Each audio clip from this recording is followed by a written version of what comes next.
Hello there, it's me, Egil Thorsson, and this is a slight difference from the usual historical videos in that we are comparing one thing with another. And Bragi posed the question, what's the difference between a Seax and a Kukri? Here's an example of a Seax. This was owned by a late comrade of ours called Thorkelsson, and you can see this is a reenactor's one. Obviously, if it was for fighting, I would have no fingers left. It's quite a heavy, chunky blade. It's got a bit of antler for a handle, and it's that shape. The Kukri, this is a particularly fine example. This is what I would call a fighting Kukri. Got to be careful how you handle this. This, forged in Nepal, for the tribesmen who we call Gurkhas. The test for the Kukri and the man is to slice the head off a cow in one stroke. Now, I always thought this piece here was to make your thumb bleed, because you're not allowed to draw these unless you draw blood. Bragi has made a convincing case that it's sort of like a sight for when you're chopping someone's head off. You aim and then... Now, I was lucky enough when I was in the Territorial Army, which is the British version of the National Guard. I had one of these inside my tunic, and they're very good for chopping down camouflage. I'll put this down because they have a nasty habit of biting you. So what are the differences? Well, the first thing is obvious, the shape of the blade. This is a lot heavier. Again, they have similar uses. For that size, they're more than likely used for warfare. The usual size would be sort of this, and that's for eating with. This certainly wouldn't be used for eating. A lot of the time they'd be covered in blood. But if we look at the scabbard, there are two little knives. I'll take one out. There you go. And what they are for, one is to scrape the dry blood off the blade. The other one is to sharpen it, uses a steel to sharpen the edge. I'm not going to run my finger along this one because I'll probably lose my finger. I'm not joking. These things are razor sharp. You've got to know what you're doing to use it. And I was very fortunate when I did a thing for Jorvik Viking Centre, as it was then, a promotional. And the Gurkhas had just come back from Afghanistan, I think it was. And I saw two 8-year-old children, and they got these, and they were spinning them round in their hands, smiling. Beautiful sight to see them smiling like they were.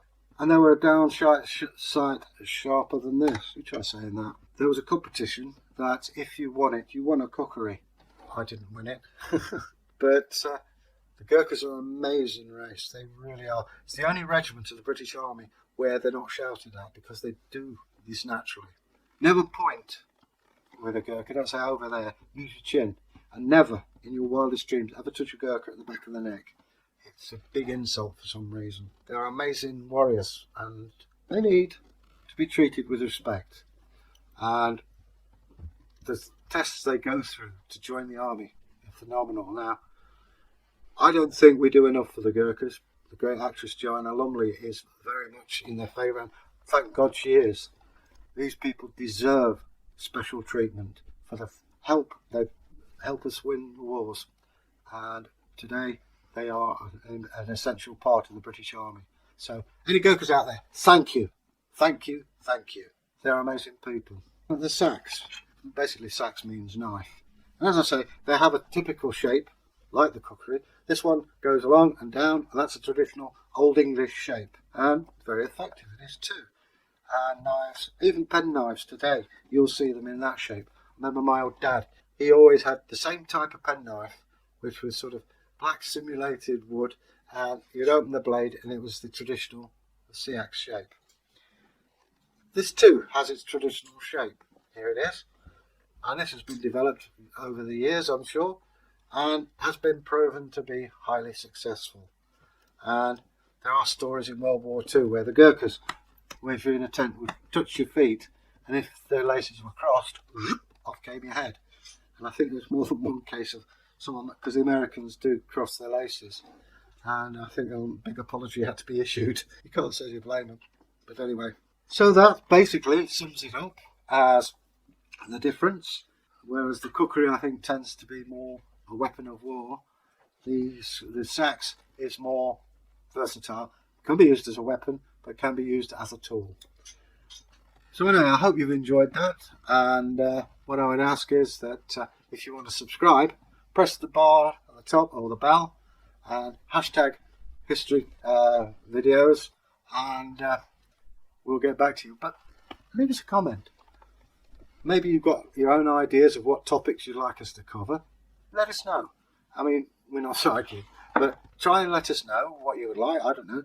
Maybe you want to know about, like you say, weaponry, clothing, food, technology, whatever. We're always open to suggestions. You're not going to get an answer by return of post, as it were. We will get back to it. It takes time, and we value your contributions.